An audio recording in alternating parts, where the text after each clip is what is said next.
Welcome back to Montana this morning on this Tuesday. Time now is 6:45. Taking a look out at the sky. Usually I love the sky this time of day, but we have some smoke to deal with, and that can be pretty unpleasant. We have Rob Griggs filling in for Ed today in the next couple days, and so he'll give us the full outlook on what we can expect from the sky next. Well, let's go ahead and jump into news. We begin this morning on the campaign trail. Today, we're now 7 weeks away from the 2020 election, and that's why the vice president made the trip to Montana, hoping to push the state's Republican candidates over the top in November.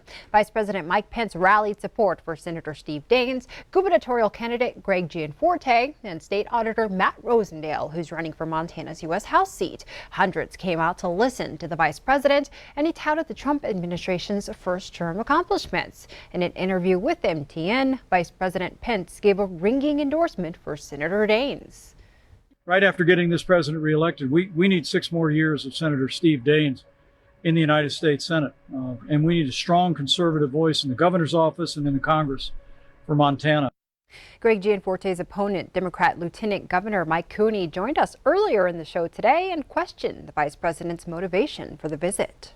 I mean, it's always good to have people with the stature of the vice president come to the state and spend time here. You know, I also think that he was here on a political mission, originally scheduled to be at a fundraising by believers of QAnon. And I know my opponent has never addressed whether or not he believes QAnon is a legitimate thing.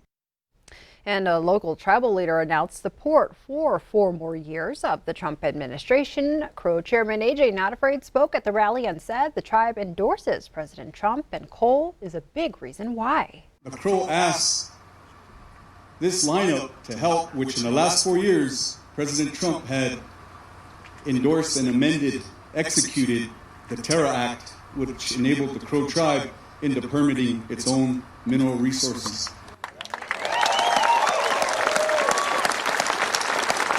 That's been a long time coming. Now it's just up to the tribe to walk through that door, as well as Vice President Pence telling the Crow the war on coal is over. You may recall Not Afraid was among the tribal leaders who met with President Trump late last year when the president signed an executive order to address missing and murdered Indigenous women and children. Meanwhile, a state-funded group opposed to the expansion of coal released a plan to address climate change in Montana. Last July, Governor Steve Bullock created the Montana Climate Solutions Council, asking them to draft a plan for the state to combat climate change. In their new report, the group calls for Montana to reach total carbon neutrality by 2050. The council also wants the state to reduce its net greenhouse gas emissions in the electricity sector to 0%. The plan is opposed by several major statewide groups, including the Montana Chamber of Commerce and Northwestern Energy. This as the environment is emerging as a key issue in the race for the White House. On Monday, President Trump said he doesn't believe climate change is a factor in the wildfires raging on the West Coast. The president is blaming poor forest management. Democratic nominee Joe Biden called the president a, quote, climate arsonist, and said his re-election would lead to 4 years of worsening natural disasters. The death toll from those fires has risen to at least 35 this morning. They've already scorched more than 4.5 million acres of land. The biggest fires in Oregon and California started nearly a month ago. So much smoke and ash have accumulated in the air that residents are being encouraged to stay indoors whenever possible. On the other side of the country, a state of emergency has been declared in Alabama, Louisiana, and parts of the Florida Panhandle as Hurricane Sally approaches. The storm quickly intensified from a tropical storm into a Category 2 hurricane. Now forecasters say the slow-moving storm could grow further before making landfall tonight or early tomorrow. CBS's Nancy Chin is in Mississippi to show us how residents are preparing. The National Hurricane Center expects life-threatening storm surge when Sally makes landfall. It's going to be very rough for those couple of days, might be weeks. So if you decide to stay, just be prepared for the worst.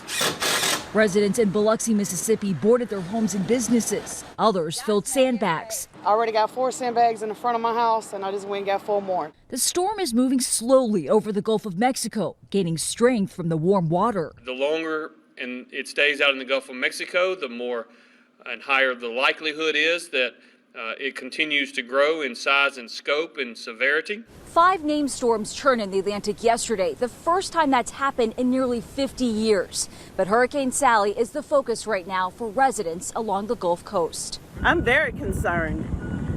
When they say evacuate, we have to go, and I leave. We leave, my whole family leaves. While many low-lying areas are under mandatory evacuation orders, some say they're not leaving because they've been through worse. I've been through Camille, Katrina, George.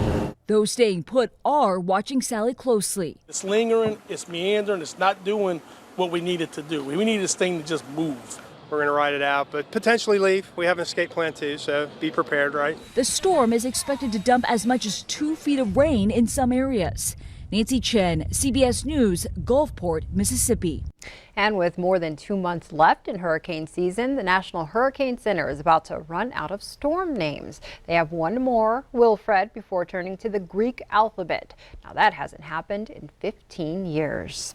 Also making headlines this morning, scientists with the University of Pittsburgh say they've discovered a new drug that could treat coronavirus and even prevent it. The researchers say they identified a small piece of an antibody that neutralizes the illness. They say the drug has been tested on mice and hamsters. The scientists published their findings yesterday. There's no word on when the drug could be available for human use.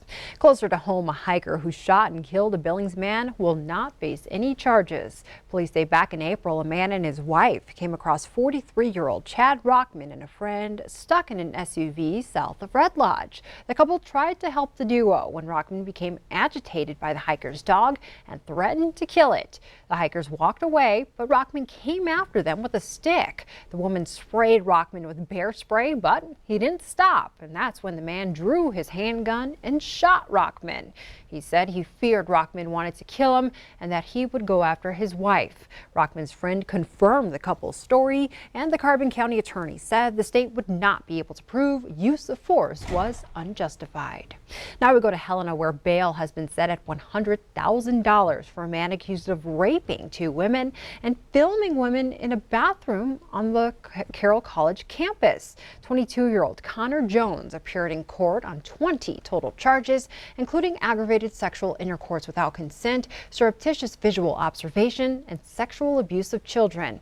Authorities discovered videos of 16 different women using the bathroom, as well as 700 files of child pornography, including images of children under 10.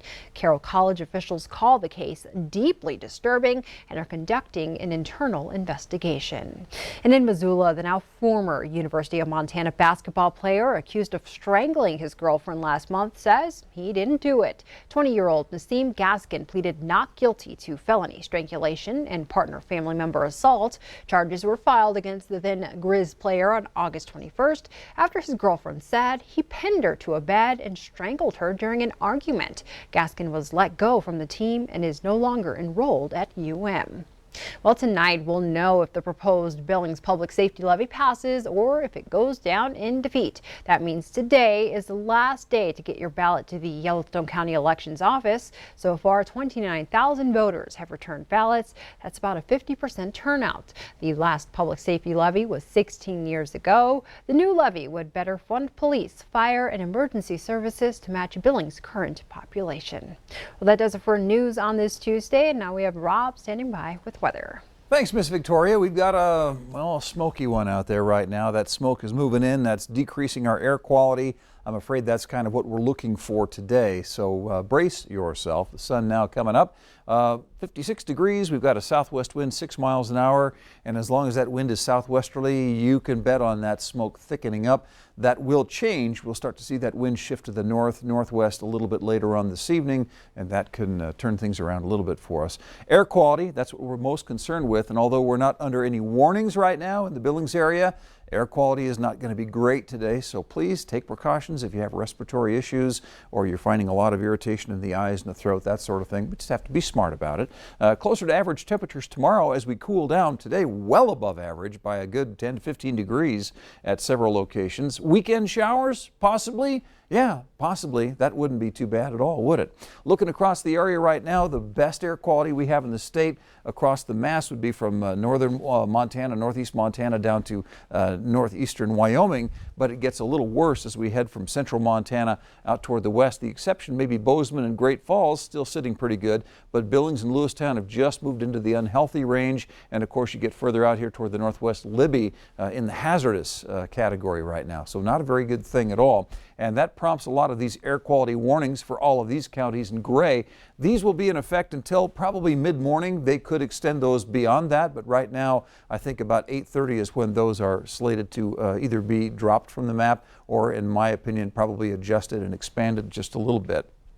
Right now, we've got a few showers up here in northwestern Montana, just skirting right over the top of the state there. Temperatures in the 40s and 50s. We've got 39 degrees right now at Butte. In contrast, though, Dillon right there to the south at 50. Here's the smoke map. You know, these graphics are computer generated. They basically show, in a general sense, the patterns where we're picking up that southwesterly flow right now, pulling some of that California and southern Oregon wildfire.